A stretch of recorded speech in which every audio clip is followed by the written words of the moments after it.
So I'm Claire, I'm the co-founder, co-chair of the British Open Film Festival. This is day 3. This is day 2 at London, and let me just read what Joan just sent me. Dear Buff team, I hope that the screenings and the heart of the Buff Festival is blossoming with epic work. Right now, my film, That Great British Documentary, is being screened at the Rich Mix by you. My mum has dementia and I am her full-time carer, so I cannot attend. I would love to try to get there for the rest of the festival so that I could learn from and be inspired by other narratives and perspectives. Again, apologies, but my mum is frail now, so it's a full-time job. She's in my film, so that's all that matters. Hopefully I can attend the awards to see the nominees win. Kind regards.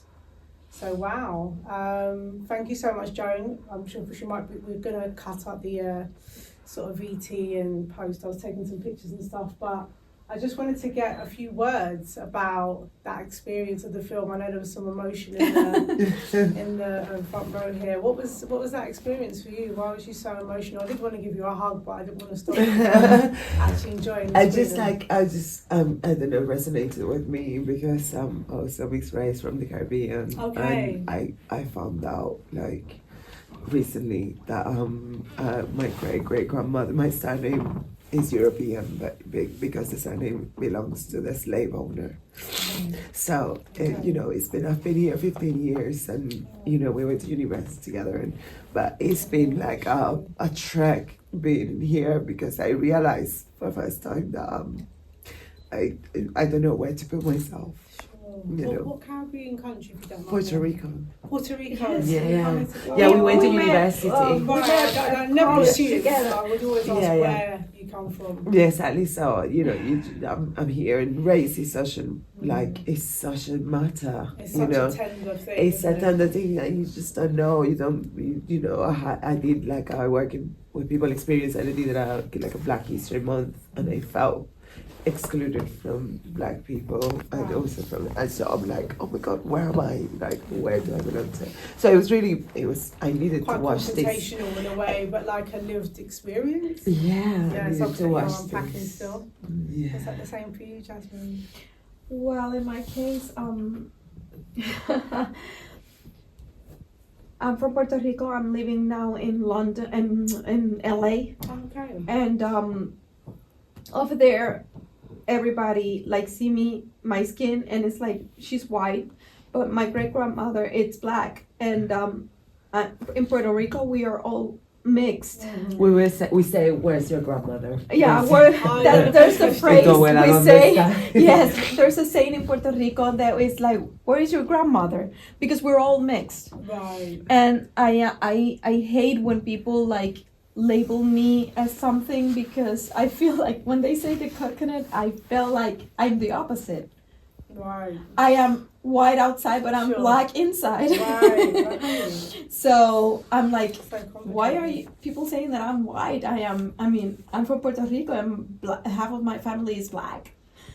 So it's, So the issue of race and then there's a complexity of shade as well. Yeah. Because race and shade don't go together. That's where the assumptions come from. Does that make sense? Yes. You appear to be white in terms of the shade of your melanin, but actually, like you say, when you strip it back or go deeper, you have black ancestry. Half of my family is black, and it's like this thing of why are people saying that I am this when I am so many colors? All together. I have a black brother and a white green eyes brother, and me, and we're all from the same mom and dad. So you're like a reflection of all the different nationalities in your family. I remember my grandfather was really dark skinned, like I used to call him purple grandfather, and I guess I love it's like a deep East African shade of black. Black. And he was and he lived in New York in the 20s, and he was like, you don't want to suffer what I have suffered. He was always said about, improve the race, and it was it was so sad.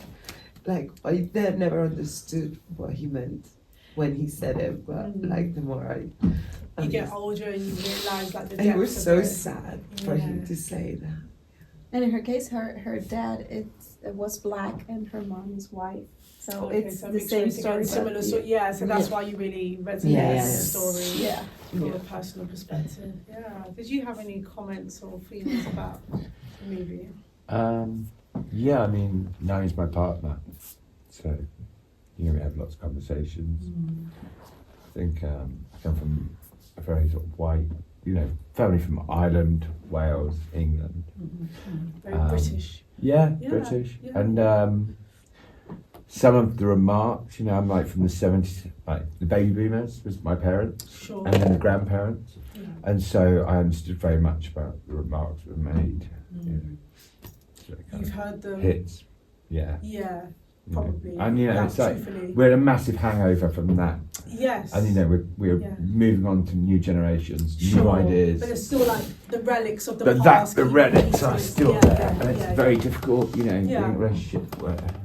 So yeah, it made me very emotional. I think it was brilliant. Oh, it's was amazing. really Yeah, it's a bit of an emotional roller coaster because I've spent quite a bit of time in Grenada and I'm going to be doing some work in Grenada. So I wish somebody had told me about that because I was like, Yeah, because I I was know. sort of understanding some of the reasons why it's been actually very difficult dealing with, the Prime Minister of Grenada is an incredible man. I just want to put that on record. But his ministry, even though they are black and they understand what Buff is trying to do, is we want to migrate into the Caribbean and do some work training new filmmakers and not even training, they're world class, they're amazing, but they just don't have the platform yet, right? They don't have the BAFTAs there, they don't have the BIFFAs, they don't have all the accreditation partners that we have, right? And there's been actually a lot of resistance from people that look like me in that sense, like brown people towards brown people, because actually that colonial mindset that her mother kept talking about, they're actually still with it. It's still a lasting relic, and it's like, we can't achieve this. We can't. You're just going to come here and set up a studio and do some work? And I was like, yeah. And they're like, no, like, we don't get to do it. And, I think it's going to be this generation, Hopefully, that are going to kick down those doors and that are going to move on that narrative. And then, hopefully, Joan's work is incredible, we will be able to maybe watch that documentary in 10 years' time and go, Wow. nah, we're way past that now. Like, I hope it ages as opposed to feels fresh. Yes. Because we're still dealing with that in 10 years' time. Yes. Does that make sense? Yes. Absolutely. Like, I hope Yes. it ages and we put it on and we're like, nah, we've dealt with all of that. As opposed to like, oh my God, it's 2034 and we're still You one dealing of those with this. labels. Yes.